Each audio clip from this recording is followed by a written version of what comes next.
All right, let's get something straight before you try to sugarcoat this. You're not lazy. You're not confused. You're not burnt out. You're avoiding discomfort and then acting surprised that nothing changes. And yeah, I know, you don't like hearing that. That's fine. I'm not here to be liked. Here's what you probably keep telling yourself. I just need to get motivated. I've had a rough few weeks. I'll start when things calm down. I know what I should do, I just can't seem to do it. Listen carefully. None of that is stopping you. It just sounds better than admitting the truth. The truth is, effort threatens your comfort, and you're loyal to comfort. So you stall, you scroll, you research, you wait for a version of yourself that magically doesn't resist hard things, and then you call it being stuck because that sounds less intentional.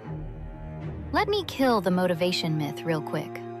Motivation is irrelevant. If motivation worked, this would already be done. You wouldn't still be thinking about it. You wouldn't still be circling the same decisions. Your brain doesn't move toward pleasure first. It moves away from pain first. Comfort feels safe. Safe feels non-negotiable. And growth feels like exposure. So yeah, you can tell yourself all day, I'll feel amazing after. I'll be proud once I start. This will change my life. And you'll still sit there because your brain already decided not acting keeps you protected.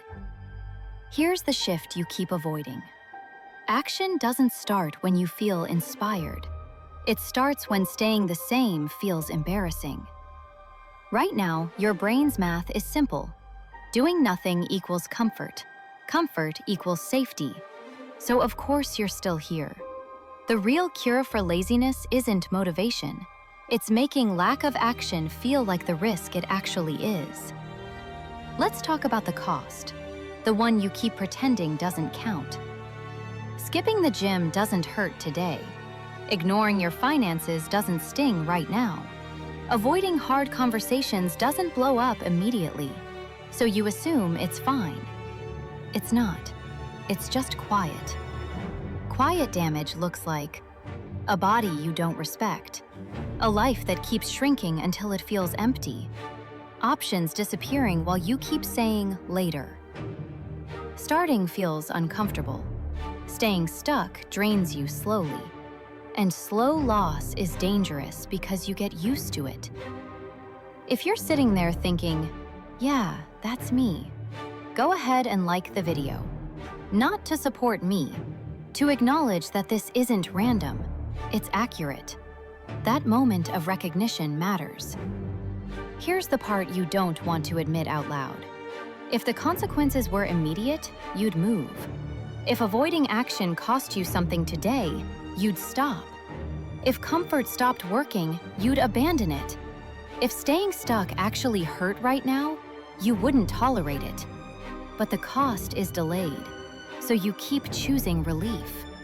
And every time you do, you reinforce the same identity. I back down under pressure. I quit quietly. I choose ease over self-respect.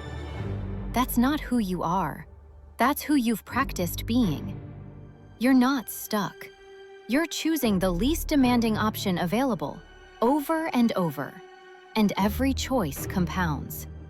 Avoidance turns into regret. Comfort turns into limitation. Stillness turns into decay. The version of you that avoids discomfort does not get the life you want. They get the life they tolerate. So stop asking, how do I get motivated? That question is weak. It assumes you're waiting for permission. Ask the real ones. How long am I willing to live like this? How long am I willing to tolerate my own excuses? How long before this version of me becomes permanent? How long before this becomes the life I'm stuck with? Make the future uncomfortable. Make stillness painful. Make staying the same embarrassing. Stop making peace with a life you don't respect. Your brain will move when lack of action feels unsafe, when avoidance feels more threatening than effort. You won't move because you're motivated.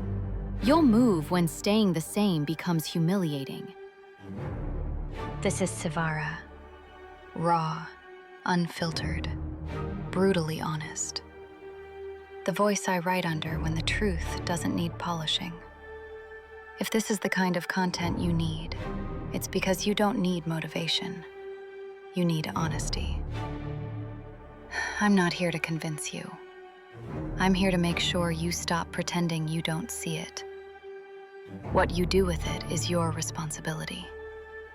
If you're done acting like you're powerless, subscribe to Her Savage Energy, the shadow side of Dream with Intent.